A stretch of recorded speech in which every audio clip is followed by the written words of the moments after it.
Heatwave. Thank fuck we didn't have one this year. But we do have one on the SD card. Really, yes. I could have gone with the old good news, but I can't do that at the moment.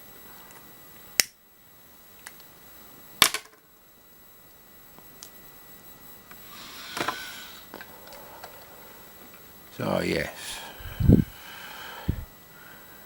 Heatwave is a compilation by Hewson Software. Again with a Heatwave, but yeah, it's been one of the best summers ever, if you ask me, mate. Thank fuck for that. So, you know, a bit of a problem because, well, really to play Synapse I need a proper, fully working zip stick with a rapid fire.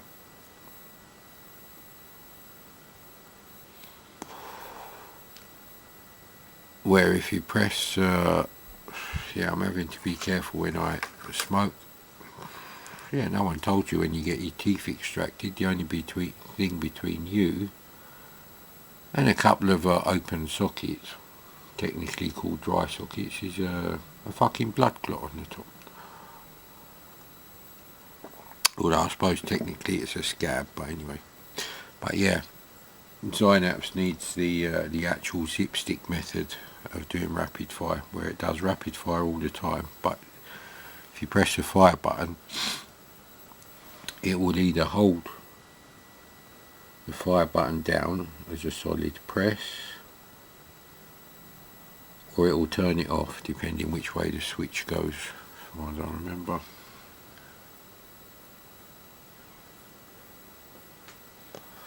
Only the zip stick has that, because it's the king of joysticks, mate. Oof. See, I have actually done Synapse. I have actually done Alley Cat. I don't know if I've done these things separately. I think I did Synapse for the CPC and the C64 together.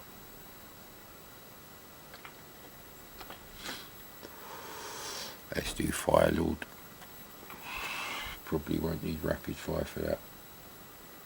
I think Firelord is one of those arcade adventures in the mould of Sabre Wolf Spectrum graphics. I'm not a fan of Spectrum graphics if I'm being charged an extra, well, 15%, to be quite blunt. My extra 15% should be going towards Mimi Doggett levels of technical expertise using the Vic2 graphics modes, of which there are 5, and sprites on top, of which there are 2 potential ways of using.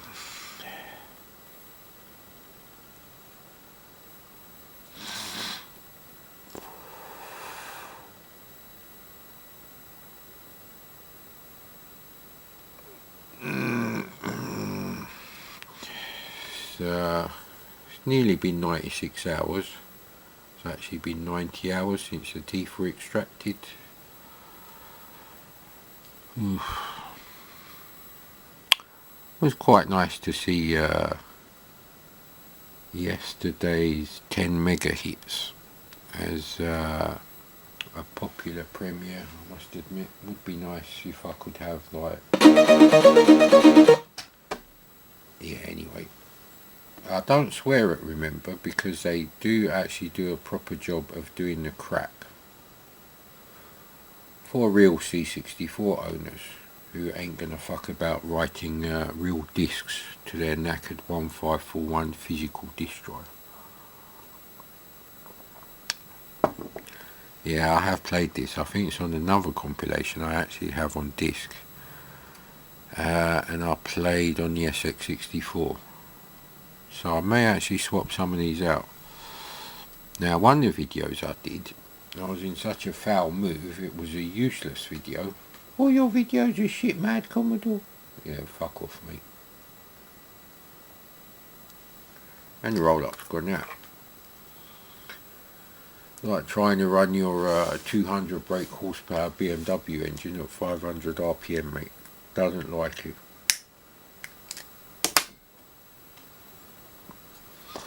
But yeah, you can't drink from straws or smoke for like, well, 4 days they say.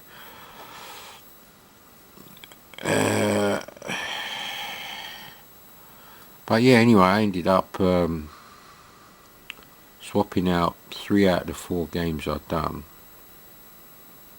Yeah, it was the Hit Pack 4-in-1, which is it's one of the worst, actually. It was 10 quid. Anyway, this Heatwave thing, on the Amstrad and the Spectrum, you don't get Alley Cat, but you get something called Impossible, which apparently on CSDB cannot be done on the C64 because the CPC has a 4 MHz CPU. What they fail to tell you is the CPC also has a 16 kilobyte screen RAM, which is why, you know, more than half the games on the CPC use a resolution of about 160 by 100 Game Gear, Game Boy size resolutions on the 320 by 200 or more CRT display.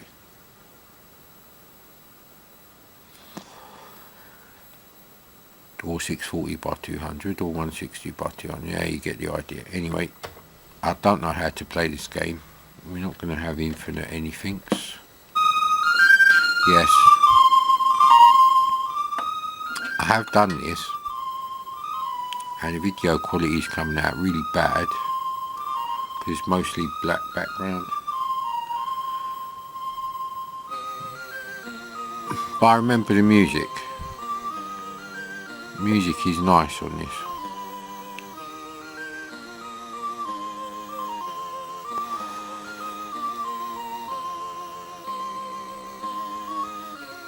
It's sort of medieval.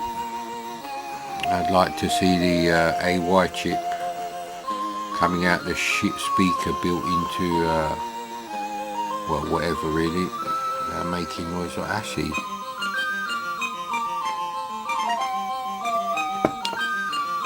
No, actually the MSX uses the Texas Instruments sound chip, so.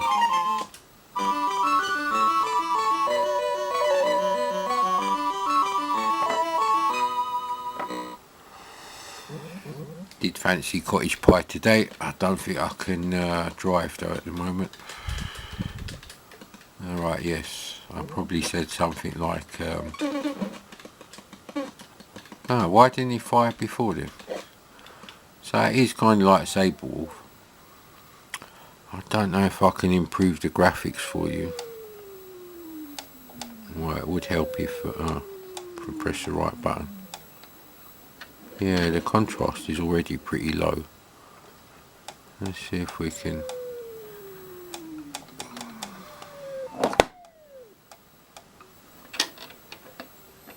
Oh, that see, camera's in the way. I can't see what buttons I'm pressing on the bloody TV. I think I'm going to get the 1702 monitor out, even though it's a bit shit. The thing is, it does actually have S-video input, right? Okay. So you got to wander around collecting loads of pieces.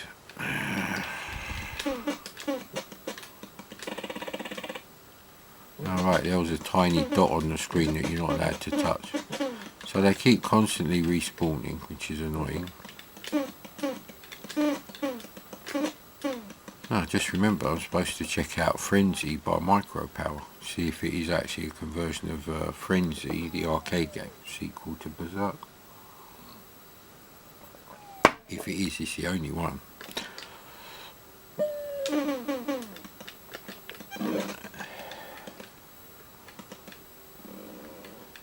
So, what I don't like about games like this is they're always flip screen, because they're always ported from other systems directly without any enhancement. There's no reason why you couldn't scroll these screens. They're not bitmap screens. You can tell that because it's a universal black background.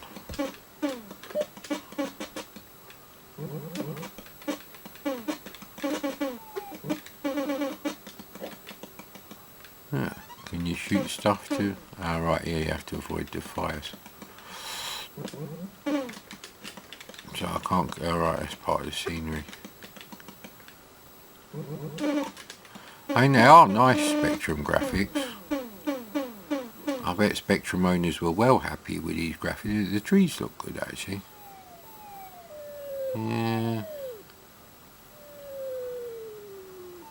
Might actually be possible to use these trees in high res mode on a racing game. That'd be impressive. Standard character graphics with colour RAM, it's 2 kilobytes, and the black bits will be changed to whatever the floor is with a raster split and the blue sky. So yeah, anyway. So this is not really the kind of game you can review in 5 minutes. If you like these kind of games, then it's great.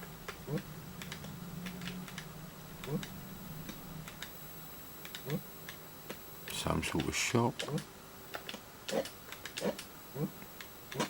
How do we exit now? Okay, that's what I've got. X for exit, good. So they thought that one out nicely. Actually, these graphics are actually quite nice for a 2 kilobyte C64 screen. Which means if you had a scrolling game with these sort of graphics, you could actually do them pretty damn fast. In fact, if you lose 1 or 2 rows out of the 25 rows of the 40 column C64, which you always do because you need score and stuff, yeah, you could do that easily at 50 frames per second. Once every 8 frames. Ah, right, okay. You can go over them when they're so it's a bit like a platform game in that respect. Can you shoot diagonally? Yeah, you can. So you can shoot diagonally. Everything is what it is. It's kind of like a posh version of Anirog Zodiac, with much more emphasis on the collect 'em up and spells business.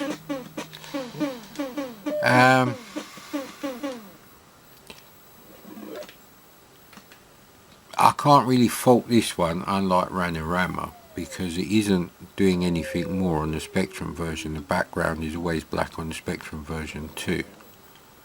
So it's alright. It's probably the weakest of all the games on the compilation, I would say. So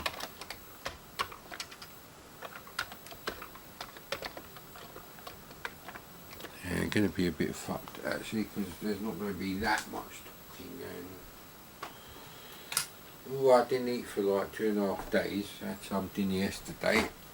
Got a bit of stomach pain. Well, lower than stomach. Feels like bladder pain to me. Anyway. Right, let's get this loading.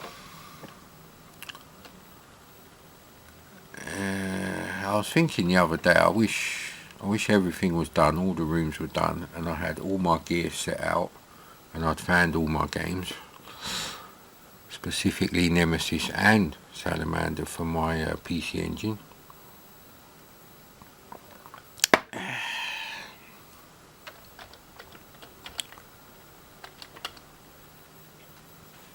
So that's really the weakest one of the lot.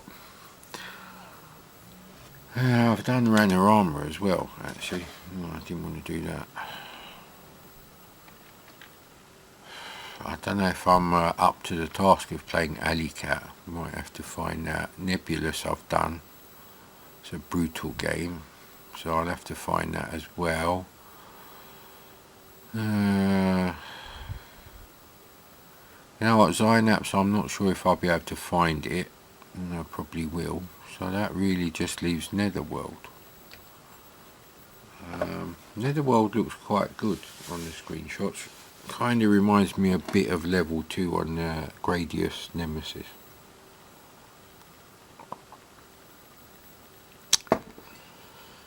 The thing is, I've got to have at least one more, possibly 2 more teeth extracted. So we'll be going through this 2 weeks of hell again.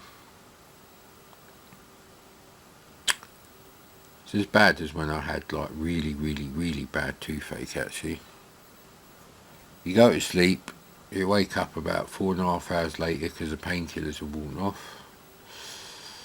And you end up overdosing on paracetamol because you're only supposed to have 8 a day in a 24-hour period. And if you work that out, to have, you know, 2 every 4 hours for 20 hours equals 10. And it makes my vision blurry. If you keep doing it, which I have been doing now for like, yeah, I'd say at least 3 days. Yeah, say 3.5, sometimes I have 2.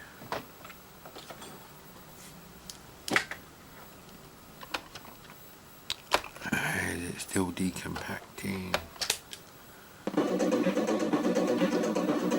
It's coming out really bright on the camera, so let's increase the ambient light in the room. There we go.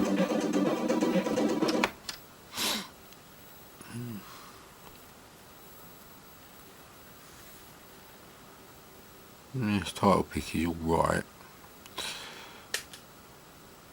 It's no Bob, Steve or Doc quality thing.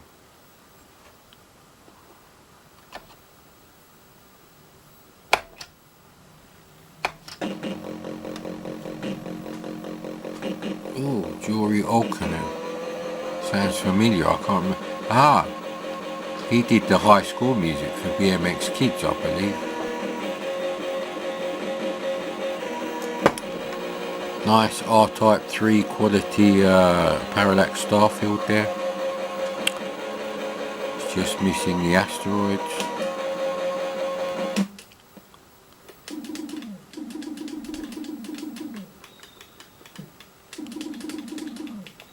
Okay, oh, you can go down. Ooh. Is that like a bullet?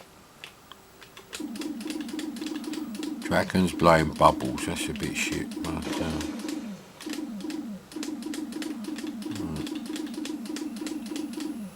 yeah, you really need rapid fire for this game. I don't think you can actually destroy them, so again, you know, if they're taking a leaf out of Konami's book, you'd be able to destroy the dragons. It's a bit weird that you can't do that.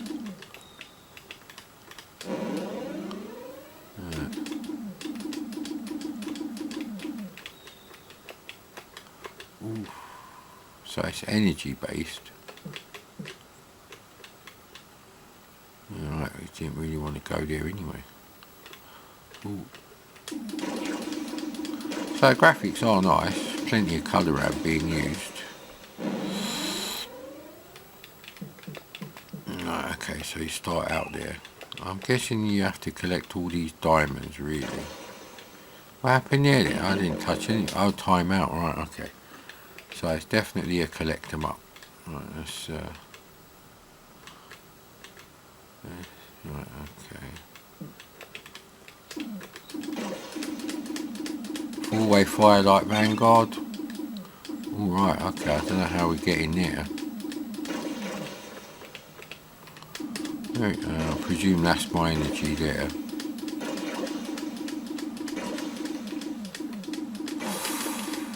Yes, it is, and it goes down quite.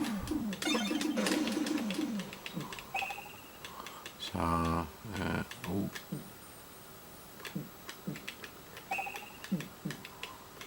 It is quite a large playing area, actually. Are those tiny little things bullets? Let's check that. Yes, they are. So, 1 pixel size bullets. enemy fire is just a bit shit actually. Oh no, I don't want to go in there.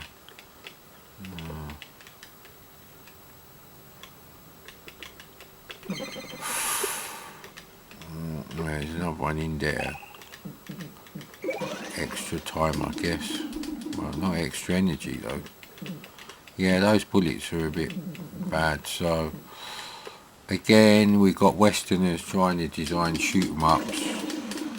They go all weird, but they don't get the basics right that 1985 games like Gradius set, or even older games actually. I don't know if I have to recollect everything. That's,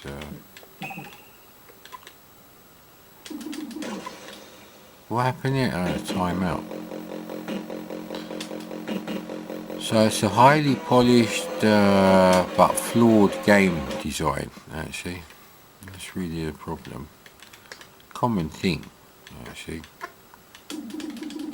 Now if you had this game back then, obviously nostalgia would help you see past that. I think we have to go down, don't we?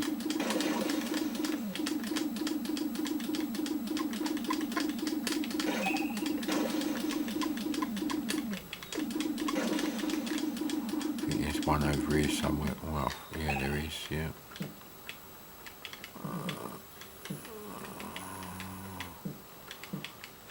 You can walk to different sections to speed, the whole process up. Well, I didn't see any numbers go up there, so. Yeah, graphics look good. I ain't got a problem with the graphics. But, the tiny little bullets, that's not good. Really, they should have not done that, if I'm honest. I have to go back there anyway. Somehow. I bet I can't get in there. Oh, I can get in there, right, okay. We need to go in there, and there's two there. Would be nice if I could see how many else I've... There's temporary shield, could be. I think we've done all of these anyway. There we go. There's another one there. I don't know if you lose energy doing that.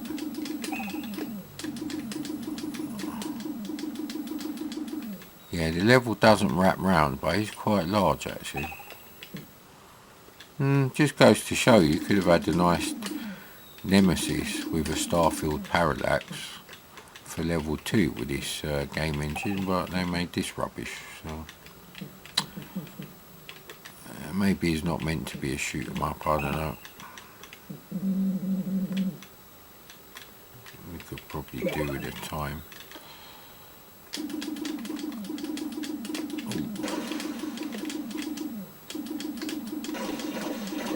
Yeah, the levels are huge, so I probably didn't want to go that way. No, there's no more there, no more there. Any more here? Any more for any more? So I don't know how you get in that section, that's the thing. See, there we go. I don't think you have to keep collecting them. I don't know if your time is reset. Oh no, it isn't timeout there, so gave it a fair old go. I personally don't like that game. It is very polished, but I have problems with the actual game design. It's just, there are too many things that Japanese arcade designer would not put in there. Let's just put it that way, okay? Alright, a Konami, etc. Quality Japanese arcade game designer wouldn't put in there. Just to be clear.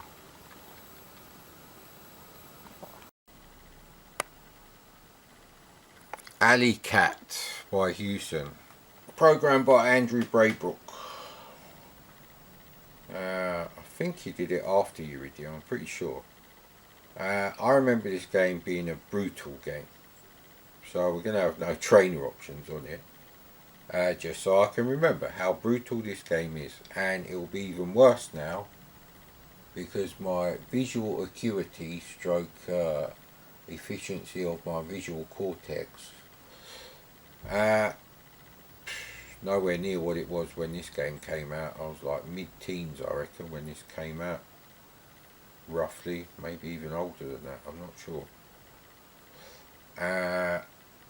You know, I'm certainly not in that sort of health for playing Alley Cat now. So, but if you play it with trainer options on, you'll miss the biggest problem with the game, like trying to play it today. Unless you've led a very healthy life and possibly younger than me. Probably both of those might be required. And a real C64 and a zip stick. There we go. I might read the docs actually. I remember the cover for this game. I think it was a single cassette case, same as Iridium, I think.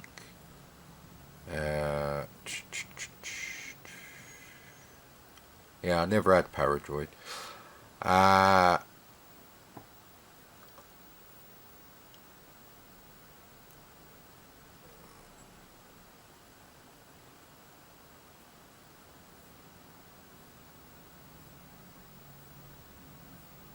Right, okay. Right, okay, F1, F2 is 2 players, which is F1 plus shift. 2 players, 2 joystick.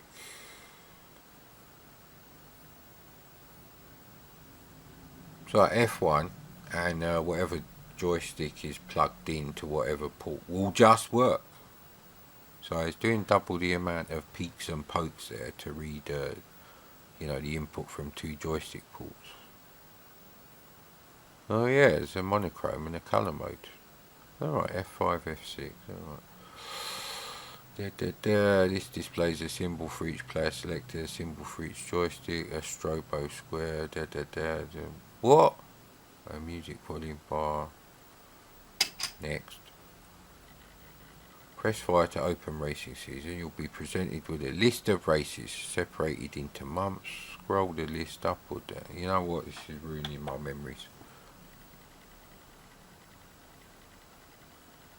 Yeah, this is the animated loading, well, colour cycling. And this bar goes down as the blocks are loaded in from tape. So you might just get one quick going. High score, just reset. Music is brilliant on this, and the sound effects actually. Gonna have to move the chair.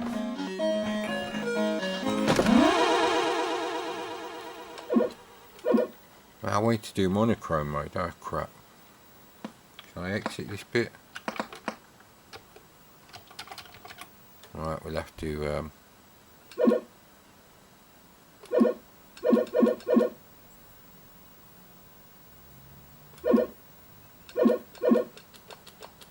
you can't go any further than that. Zone challenge.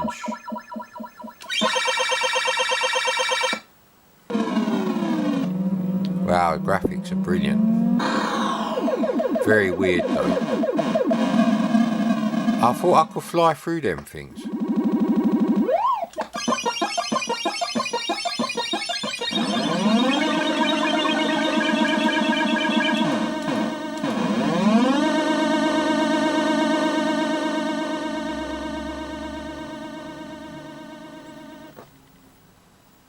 Next screen. Thank you.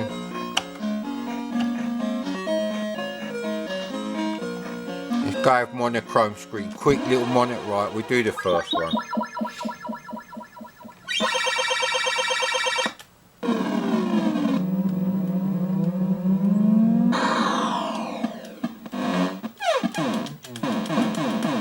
I think you hold the fire button to go faster. Yeah, let's see.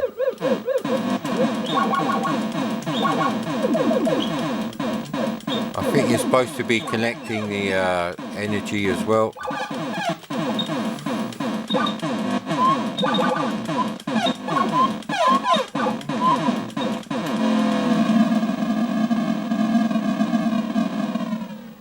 Afterburner ripped off that explosion effect. They just did it in 3D. It's a shame you can't change the colour options while you're playing it.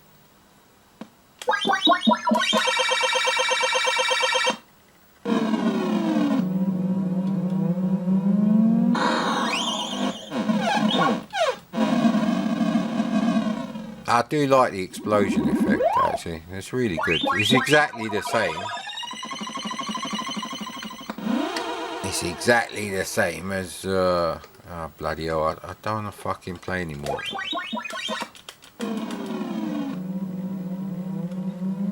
I want to see the colours now. So I'm on a Chrome preview of Alley Cat here while the battery runs out. Good. Oh no, no. Ah, bollocks. Oh, so you can get info on him. It's all about the colours, the weird colour combinations. It shares that with Iridium.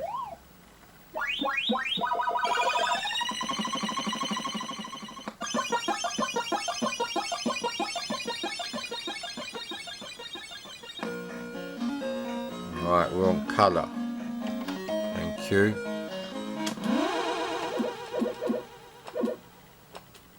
Let's check out Astro Classic in colour. Oh wow, that is really surreal.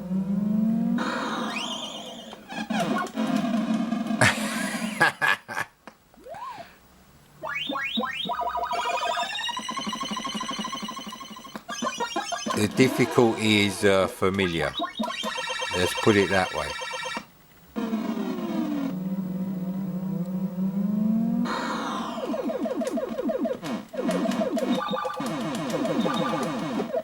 I don't know what the G's are. The GGs.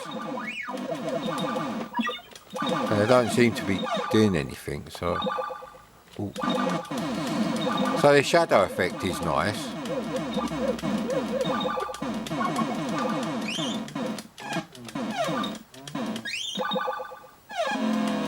Oh man. So I can't accelerate and fire at the same time. You get to see quite a lot of the graphics actually.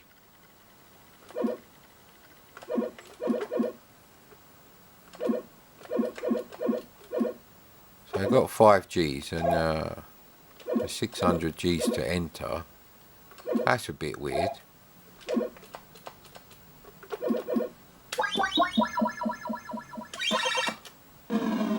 Oh, that's nice. Very Atari-esque.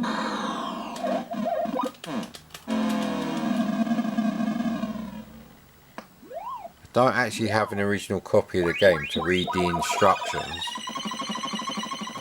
for, you know. I didn't want to pick that one again. Oh, bollocks.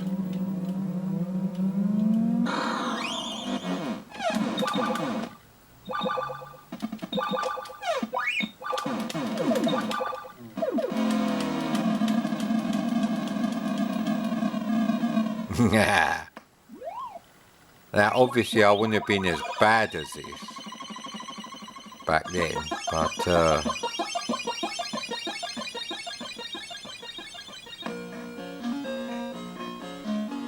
the flames, they're kind of colour cycling. There's a lot of colour cycling going on.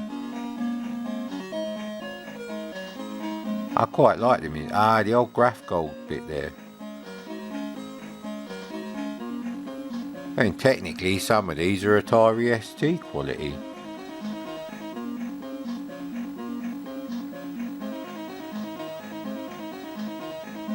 Yeah, 1986, yeah. Right in the middle of my C64 owning lifetime. Well, the original one that my dad bought and got replaced within 1 year for the warranty. So it would have looked exactly like Old Faithful. So yeah, trainers on next time. It's interesting. Many things about Nebulous are interesting. One, I actually had this game, so you know, you should really come under what the bloody hell are you doing, Mad Commodore? Or where the fuck is ... Nebulous? Especially if I had it, and now that I got, you know, small Sony, same as I had before, bread bin, same vintage as I had before, not the same one. My first one definitely had orange function keys.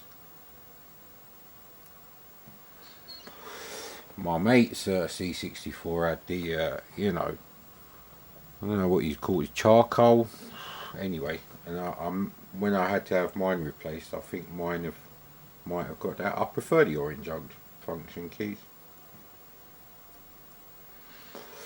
People say, you know, C64, meaning the bread bin, don't really fit in with the styling of the 80s, but you have to remember in 1982, January 1982, when Jack Trammell started running the production lines fucking 7 days a week to build up stocks before the summer launch of the C64. So the C64 is actually a January 1982 computer. They just didn't make the same fucking mistakes that Microsoft, Sony and Nintendo seem to make every year when they come out with a product that's perceived as being brilliant. I'm not going to comment on the Wii or anything like that. But it's interesting for other reasons. One, it came out just a month before Risk. So that's 2 console quality games within a month on a C64. Now I don't remember if this was 10 quid or 9 quid, but Risk was 9 quid. So those 2 games alone, you know, you probably played them for like 3 months, which is as long as any cartridge based game. I never played anything on the Mega Drive for like any longer than a good game on the Amiga.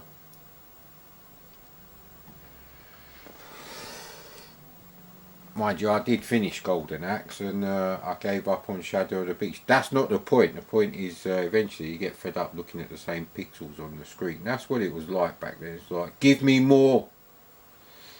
And usually it was more but worse in the case of, you know, loads of Ocean, US Gold kind of things. The other interesting thing with this game is that it is on the Atari 7800. It's also on the NES. It's called Castellania or something, some stupid name. It's called Tower Toppler, which is the US name of Nebulous. So even the C64 version, I believe, is called Tower Toppler in the US.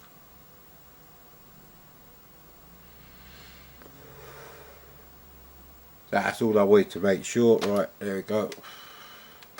And oh, there is a little bit out. I'm missing a couple of pixels on that side.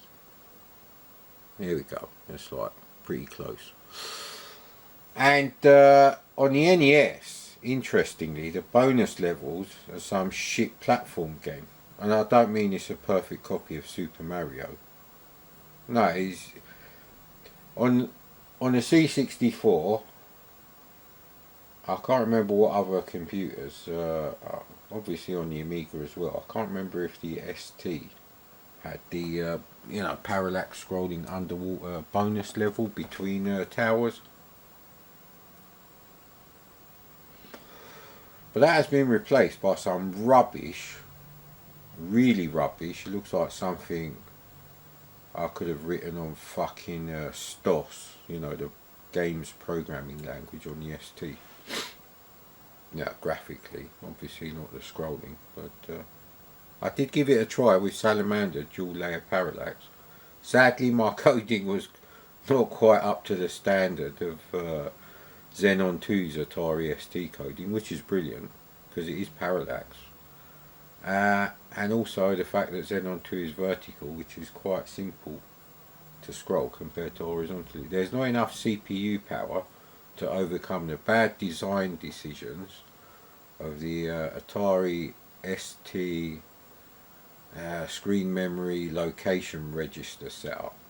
You cannot shift it enough, a small enough number of bytes. You know, it shifts the screen 16 pixels to the left or right. That's just, it's not even 8. It's worse than the MSX in hardware technically. So you have to at least use the CPU 50% of the time to copy the screen if you do it that way. And that's just to replicate, you know, character scroll on Spectrum, some MSX games. But yeah, that was interesting.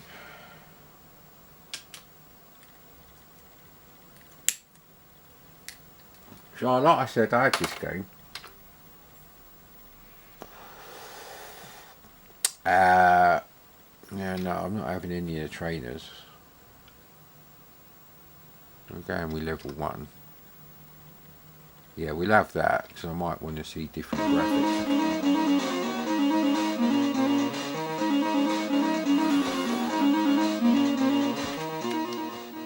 So, this is quite a difficult game. Now, the other thing I noticed on the NES version is they actually have the music playing. It's got like a square wave version of this tune. It's not very good. Sort of Atari ST quality, I suppose. But then the Amiga tunes are not brilliant, and yeah, I'll get onto the Amiga. I'll do a separate video about what an absolute fucking way to miss the point, motherfuckers. I'm going to do about the Amiga sound chip. But yeah, getting back to this. That's really like an NES thing, where you have like an arcade game and there has to be music playing in the background. It could have been Nintendo requirement actually. That sound effect you cannot get on any other machine, and on the ST and Amiga is playing back a sample of the C64. You know. Here we go.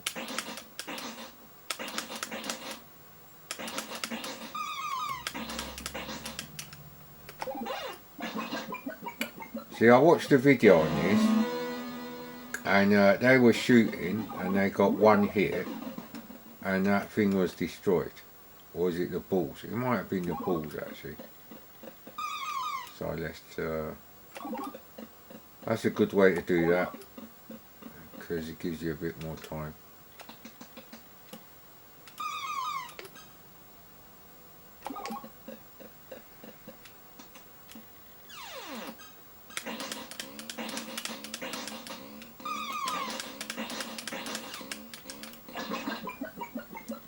Yeah, they got destroyed when I looked at the video, and on this version that I've got from GameBase 64, that doesn't happen.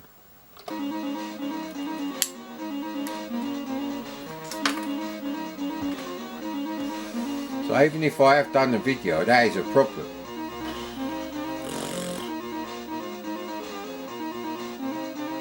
Damn it, I'm still having my roll up, so if you cannot kill them, then it's a problem.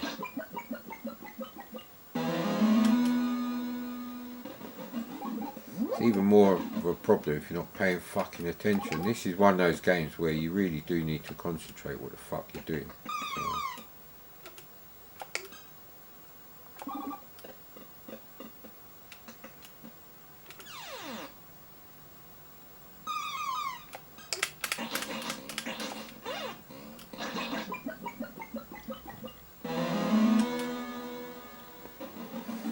That makes no sense. I don't want to use the invincibility thing because, well, it don't really work on this game if you're going to play it with invincibility mode on. So perhaps it's only a particular type that you can blow up.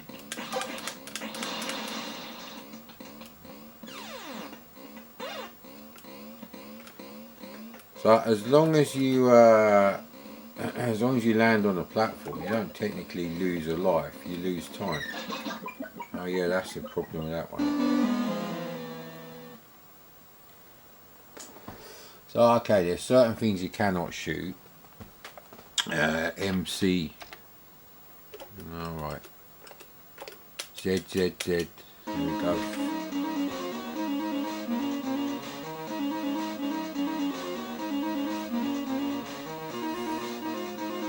So yeah, I did play this a fair bit.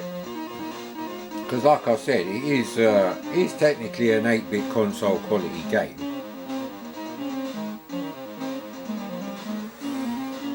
You know, you're not getting as much, you know, in actual terms. I think there's only 8 towers, so yeah, you won't be playing this as long as Risk. But then there's no resource management in this as such, so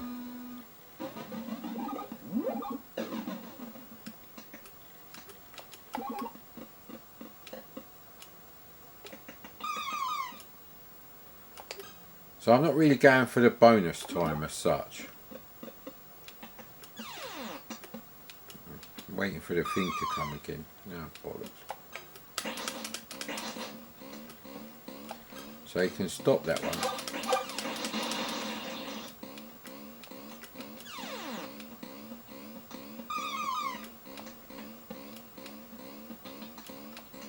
I don't know why it keeps pushing you back there. That's a bit iffy, that is. Let's have a look what's going on here then. Oh, bloody hell. Ah, Jesus Christ.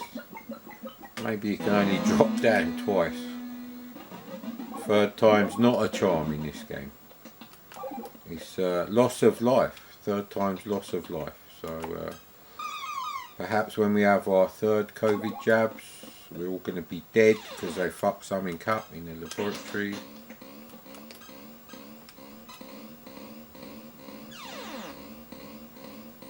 Yeah, it should come at equal intervals of time, but it doesn't seem to be doing that. Little shit.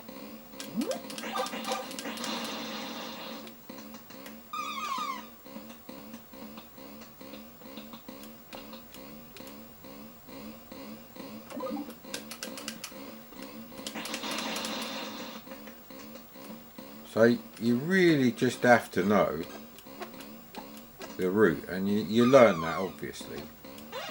Oh, crap, see, I wasn't ready for that.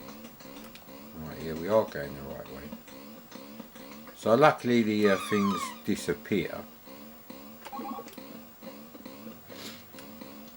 And it's really all about the tower effect, which one of the Mickey Mouse games on the Mega Drive rips off badly actually.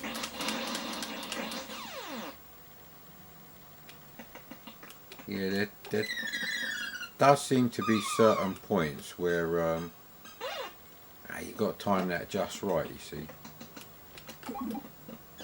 We are actually running out of time here, so better get on with it now. So that, you know, the things that you've blown up. Done it again, yeah. Well, actually, it was a time limit that time.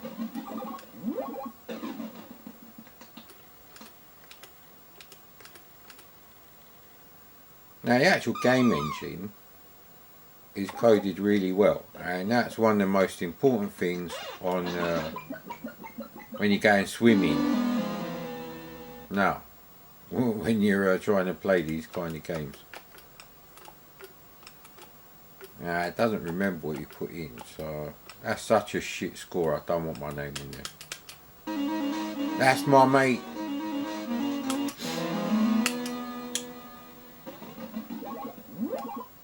Yeah, that was the thing. If you got a shit score in an arcade game, but you still somehow got on the you know, top 10 high scores, you won't put your actual initials in there, because then everyone in the chip shop is going to see, innit?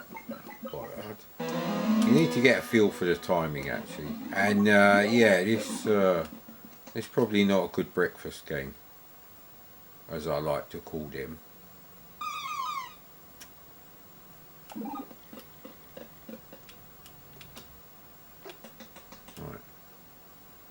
So there are safe points.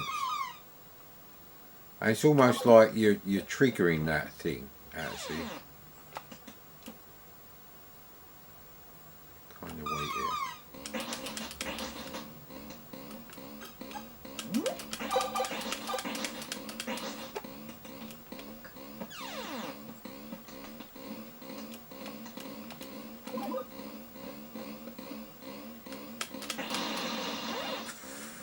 Oh, bloody hell. Oh, look, we did actually, that's where we need to be, so that's fine. Well, you probably shouldn't do that, you see. There's a lot of things you've got to be aware of. Oh, that was lucky.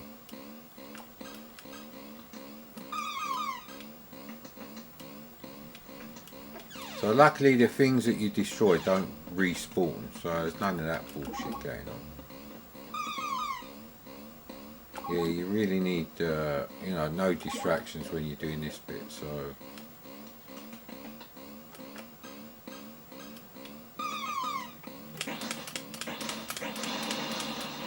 That was lucky. That was a stroke of luck, actually.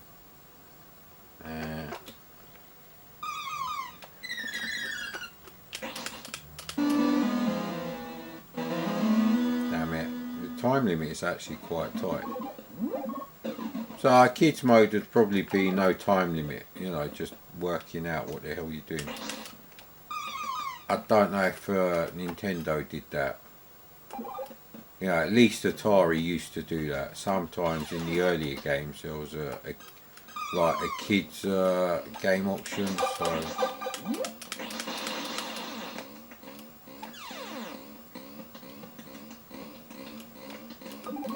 It's one of those games which should be quite impressive on a big TV. I didn't actually do that.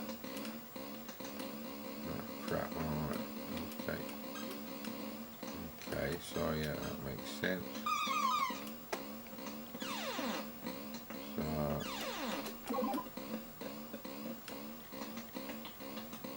Here we are, actually not too bad on time. Oh, crap. That's a bit of a waste.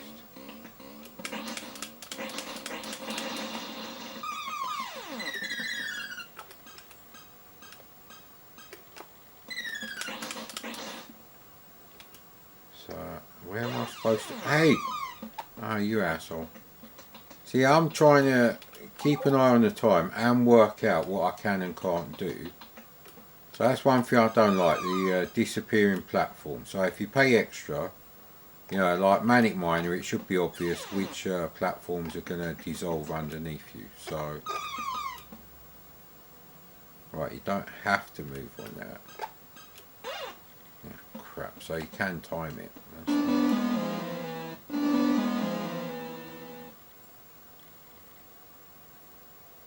So we are getting better. There are a few things that are annoying to me today, but back then, you know, generally you just accepted that games were actually that difficult. Yeah, it'd be, oh, you rubbish at games, innit? Possibly because, you know, tape games were quite cheap. You know, you get more annoyed if you spent more on a game. So... yeah, unlimited time I think would be the only trainer I'd have on to start with, just while I'm sort of like getting used to it.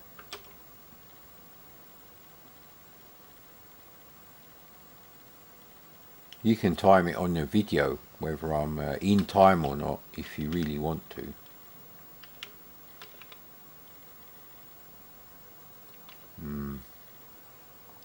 Still got to do... I think Ancipital and Iridis Alpha actually. So anyway.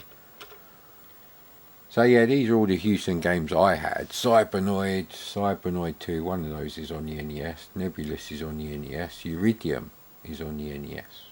It's called The Last Starfighter. So let's just do that again. How much time? Bloody hell, 20 minutes, and we didn't even get off the first level. So in a way, my grievance with this is, not only is it's quite a challenging arcade game, there's nothing wrong with that by itself. But on the only option for difficulty, I don't think you can change the difficulty on this.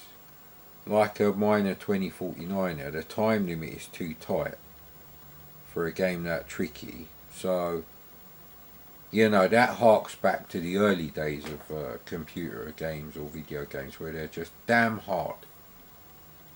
You know, you could argue Risk is, you know, the ship you're given to start the game is really crap. But that's a resource management game. It's like Defender of the Crown on the C64 or ST. You still start off crap. They've just improved the AI or whatever you want to call it. And that is a resource management game as well. You need to build your army, basically. We probably could add things to improve your sword, you know, your sword fighting skills or whatever, I don't know. No bloody coffee or tea in it. I think I might have a coffee.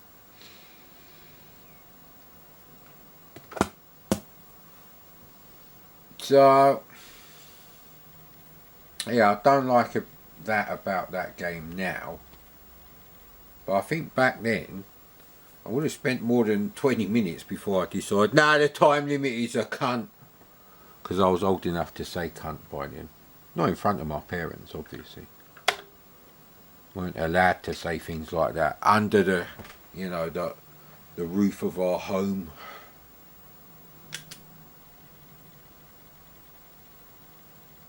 See, because of the way I'm sitting, I keep thinking, well, one, the camera's not quite lined up, which it isn't. Well, I can't really tell because there's loads of bloody things all over it. Shaky cam, auto, record, and the time. Self-trainer, unlimited lives for both players. No. Infinite, yes. No. We do level 1 because it is actually, and we'll do yes for that because it might take us to the bonus level. First, I'm going to see if it will take us to the bonus level. That's really what you wanted to see. I believe this game also got a sizzler. I don't think it got a gold medal in Zap. Here you go, look how impressive that is.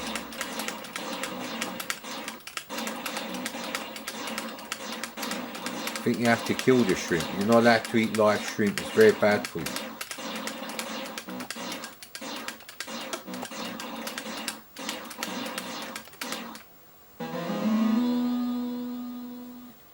Yeah, that section is missing. It's been replaced by a very rubbish platforming game. It's not even up to the standards of CJ's Elephant Antics. Oh, bugger. Well, it's a 50-50 choice. But to be honest, now that we got that out of the way, I can see how long it's going to take me to do level 1.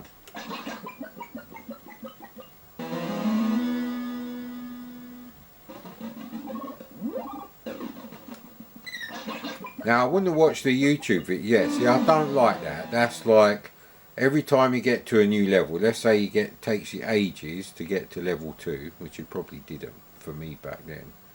And then you go left straight away, and it's like, what the hell happened there? See, I'm not even sure what happened there.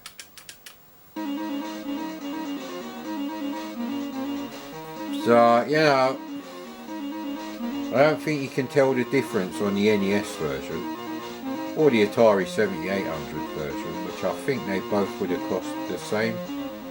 Can't remember how much Atari 7800 cartridges were. I think they were 30 quid though.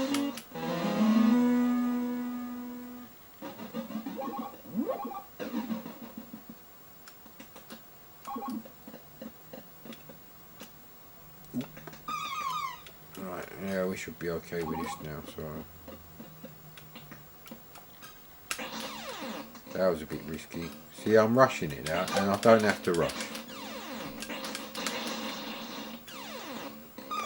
So I've just got to avoid the hazards that are actually coded into the game. Everything except doing it in the right amount of time.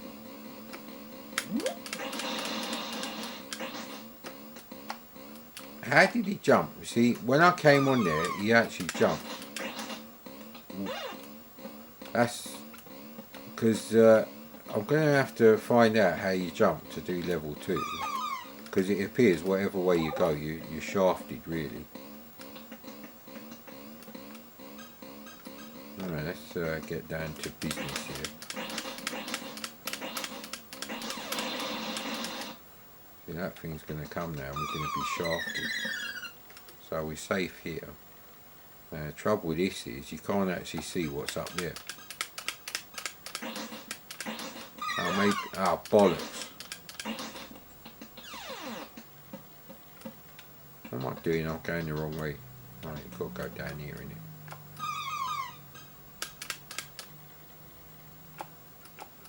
So I don't know how you meant to do that then. How did I do it last time?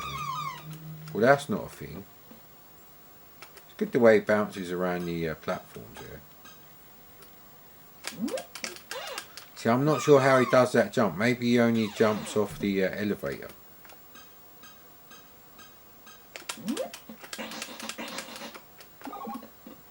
Ooh, we're pretty close to the... oh, crap. That was close. Yeah, see, I do think a children's level should have been like that.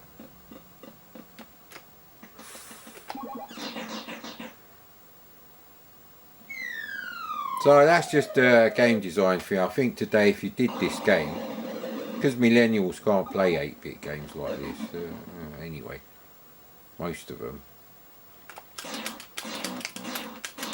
I mean, you even got a little shadow there, the parallax is nice. I would have personally gone with light, very light grey, not turquoise, but that could be a limitation of the screen mode.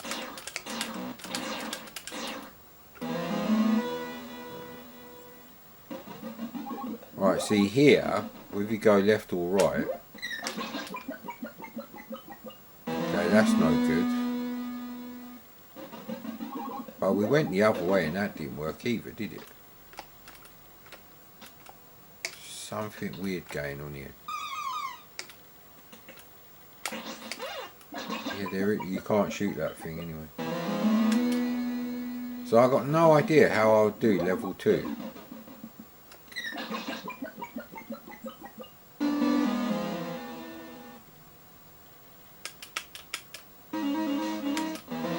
We're going to have to skip those 2 levels just to have another chance at that.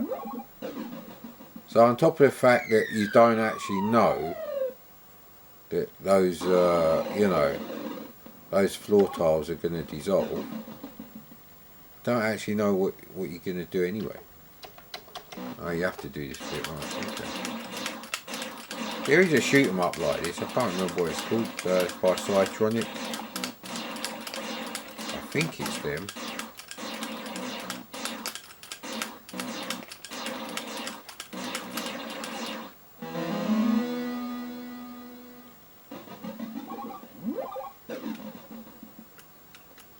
So if you go this way, so there's definitely nothing going on there. So you have to move, or you have to actually jump over one of them. Or you have to jump almost straight away, right?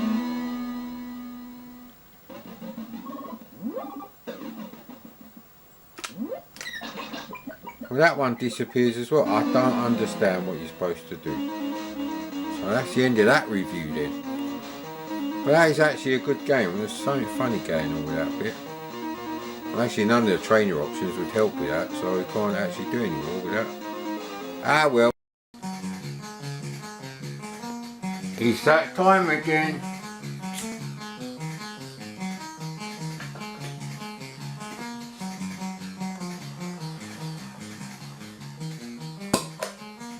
And a bit of coffee, and why not, mate? Now the funny thing about the Spectrum is, although it doesn't have a multicolour mode, does actually allow you to change the foreground and the background colour of each character square. Unfortunately, the Amstrad CPC in the same sort of resolution, can only display 4 colours unless you use raster trick, so 4 colours per line whatever you do. And the C64, ignoring the sprites for a second, can only do 16 colours on a horizontal line, but you can't change the background colour of the character squares unless you use extended background colour mode, which limits you to 64 user definable graphics, and you can only have 4 different possible background colours, but that'll probably be enough for this game. So I can only assume that Mr. Gary J. Foreman, who did the Commodore 64 version, was handed some Spectrum graphics, which he then had to reduce in colourfulness to put on the C64 in character mode. Why the fuck did they use character mode? Why the fuck did they use those graphics then? If you're going to use a character mode, then use multicolour on the C64. It's not like it scrolls, so why aren't you using high resolution bitmaps or even multicolour bitmaps? Then you don't have this problem.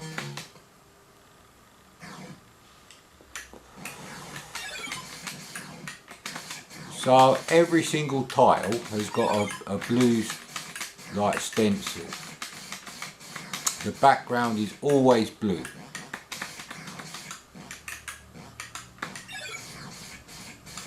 So anything that isn't that is going to have to be a sprite. And they are suitably chunky. Everything colourful on the screen, and I use that word reservedly, is right,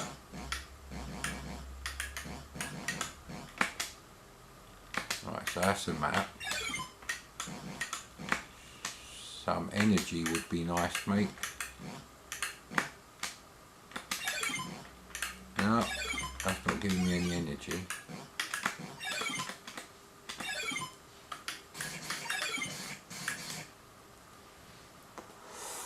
The colours they have chosen for the sprites are a bit weird. They've used a high-res single colour sprite for your frog. I presume it's a frog. I don't know what these things are for, so I can't seem to shoot them. Now it's a pity because this is kind of a rogue, it's a roguelike gauntlet game with no scrolling. So that immediately puts it at a bit of a disadvantage for me, because I don't like flip screen games. I don't see the point.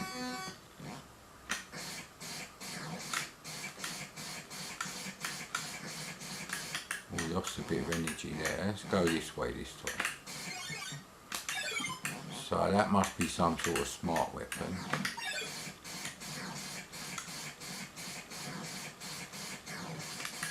Yeah, those aliens remind me of Alien Breed on the Amiga, which desperately needs a graphic update for your bloke.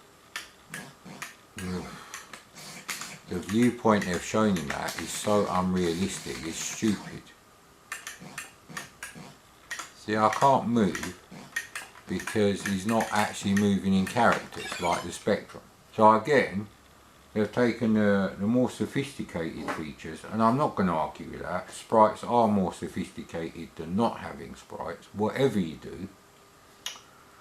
And they've made the game worse. C64 has a higher resolution than the Spectrum. It's not a 32 column machine, it's a 40 column machine.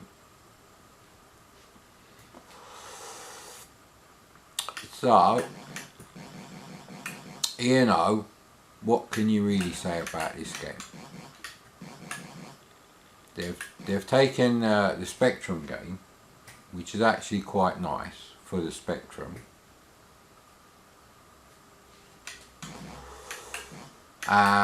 And that's the thing. See, people say, oh, you don't like Spectrum games. Well, that's not true. I don't like the Spectrum hardware. It's too limited. I never said I don't like Spectrum games. There are some games that I think really do make the most of the insufficient hardware of the ZX Spectrum, especially the rubber key models with no sound chip. 48k is more than enough. God damn it.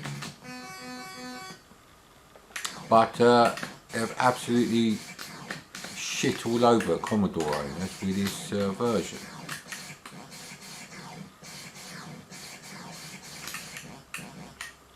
And that's what annoys me, really. Maybe I'm supposed to collect those things. So it's an interesting idea that I don't think works. Roguelike flip screen gauntlet game. Now, interestingly, they've gone for the same sort of resolution on the Amstrad, so that's 4 colours only. Even though I don't really see the point of that light grey and light green and medium grey for that big square thing there, which you probably can't tell because the camera doesn't like that sort of pastel colours.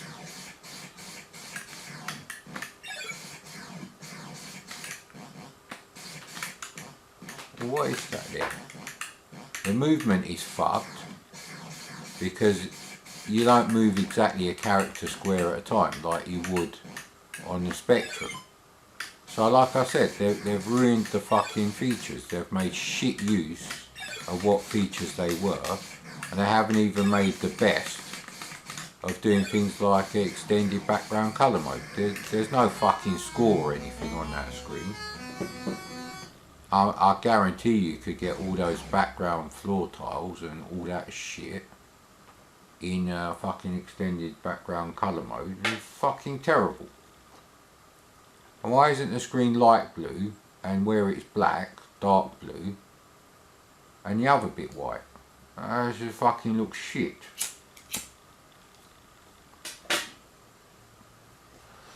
So if you want to play this game, what you really have to do is basically play it on a Spectrum. Now some people say, oh, what you mean like Manic Miner? Well, no. Because on Manic Miner, you've got the jump controls business between the C64 version, where you can jump instantly, doing a jump to the left and straight back to the right, which can be important on some levels, and is a more arcade feel than jumping straight up in the air in between those two changes of direction in jumping. Obviously the sound and music's questionably better. The title screen music is horrendous on the C64, but maybe they're trying to replicate the horrendous music of the Spectrum version. But yeah, I think they shit on Amstrad owners, they shit on C64 owners. It's a fucking shit conversion. So it annoys me when people come along like Andrew Hewson and say, we made quality products. Fuck you, mate. This game is a fucking joke on the C64. If you want a game that's remotely like Gauntlet, you can play Avenger, you can play Druid. Don't play Dandy, has the same problems as this. If you don't actually want to play Gauntlet 1, you could even play Gauntlet 3, although that's a bit annoying. So it's a terrible game, and it shouldn't be. It should be better. And the Spectrum game is probably not bad if you like rogue type Gauntlet style games. So I've got a copy of Zynaps here, so don't have my reading glasses with me, and the lighting conditions are a bit iffy, So I couldn't really 100% say if the tape is in, you know, perfect condition. I mean, it doesn't look mangled. I remember this. Some tapes wouldn't fit properly in there.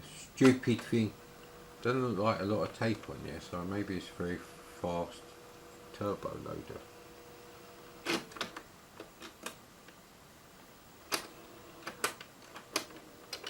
I mean, I have to say, the Rolls Royce of setups is actually, if you have working tape deck, disk drive, and working games on real tapes and real discs. It is annoying. They do take longer to load compared to like loading, you know, compressed files on a, you know, C64 cracked disc using like the SD to IEC. But I did actually have Zynaps.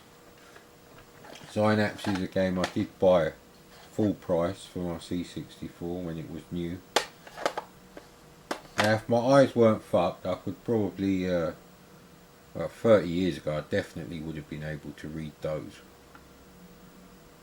in any lighting conditions. Today I can't really say when this game came out. But it's not an early game, I know that. It's around the time of like Whizball, Parallax, those kind of games. So the cover artwork is fantastic, I have to say. I don't know if there is a loading picture on this, I suspect not. Yeah, that's not really working. And you know what? I can't really tell from the screen at a weird angle. But yeah, it's a fantastic picture. Anyway. So, oh, there is actually instructions in this one. I don't know if the case is meant to be piss yellow colour, but it is an even sort of like golden colour. It's very unusual though. Yeah, it is. So that's probably how they were supposed to be. Nah, this is the wrong case for this game because it's got the two holes at the back for the what's going on here then? It's got the two holes at the back for where the spindles are held fast.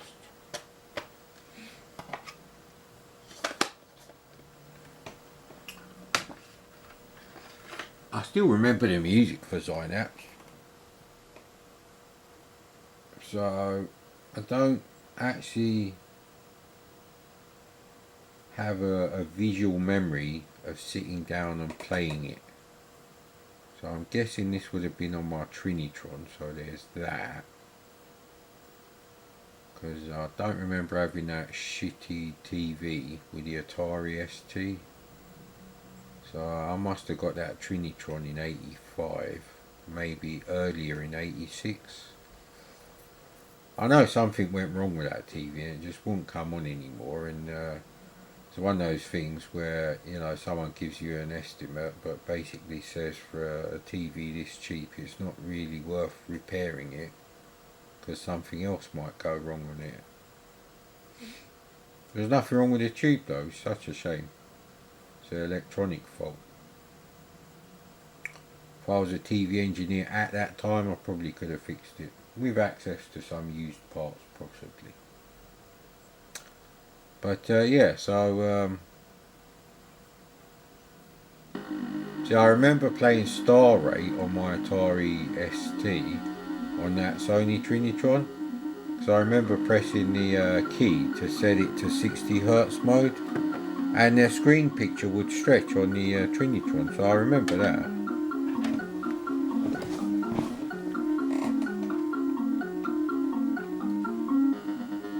The bugger all contrast on this screen because the screen is already medium grey colour and it's sunny today.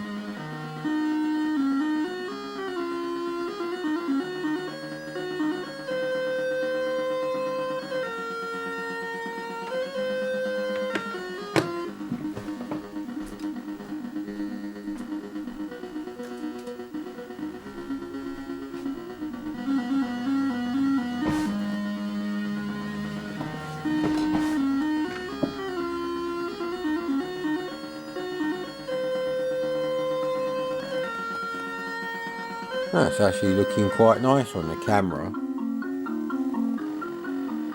The music is quite nice on it. I have to sit a bit closer though.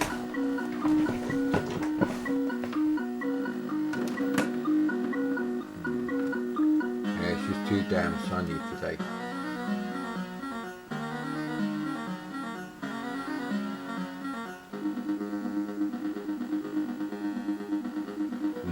Should really play these on the Trinitron. These are later games that I would have played on the Trinitron.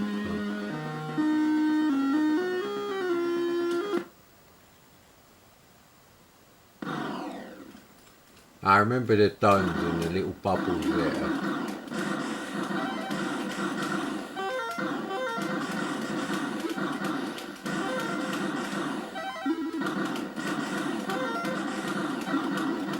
So I don't know what those things actually do.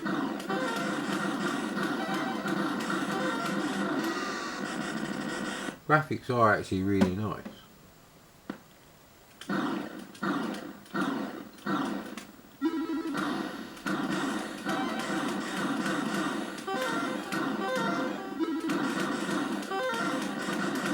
How am I shot slower? I'm trying to work out, because I'm collecting things, but my shots were quicker last time.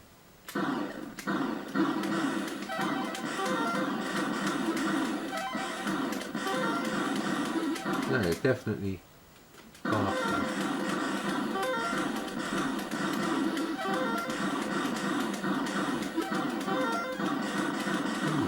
That's a bit weird. So we're obviously not getting any kind of power up, so I don't know what's going on with that. Do I have to press space? Your score is not ranked. Actually, seeing as we've got the reading glasses, let's see what it's got to say there then. Now I probably did read the instructions on the games I've had while they were loading. So that's the thing.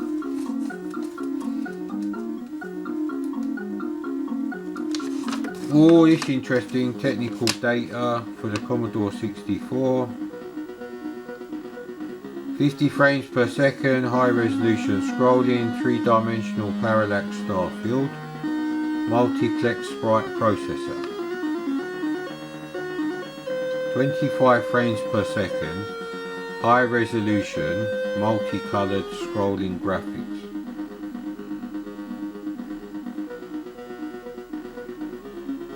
I'll have to check that.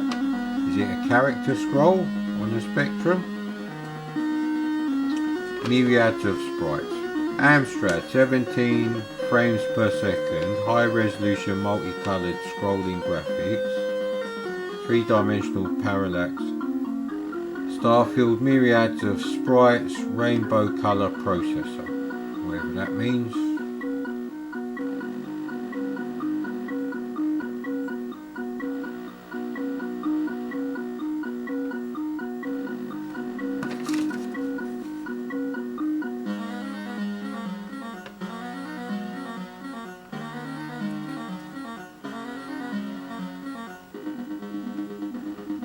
Right, F1 selects 1 or 2 player game. F2 selects 1 or 2 joysticks. And fire starts again. During play, the fire button fires weapons, or when held down activates the fuel scoop. Some weapons require the fire button to be held down before they will fire. To pause the game, what? No, that's not right. To pause the game during play, press key 4. Run stop on Commodore. Clear home to quit. So we are scooping those things up. So right, okay. So when you flash in, then you can pick them things up. You have to press the fire button. This is why I thought it was a difficult game, obviously. See, it seems faster this time now.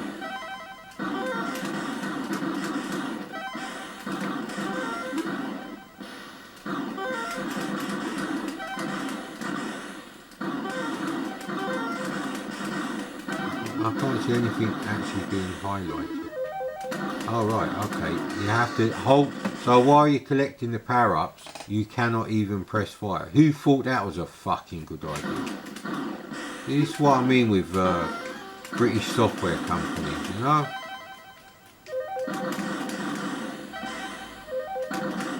This is why I did not like this game at all.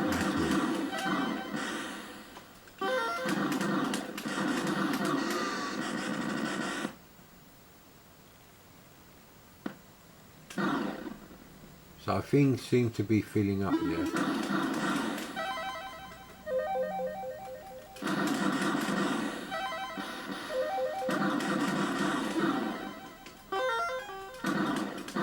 I don't know what that means. No. So you just waste the power up if you're not holding fire when you collect it.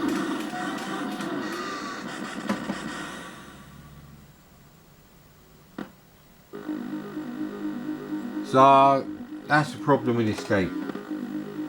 Pretty good compilation on the whole. Alicat, Nebulous and Synapse are easily the best games on it for me.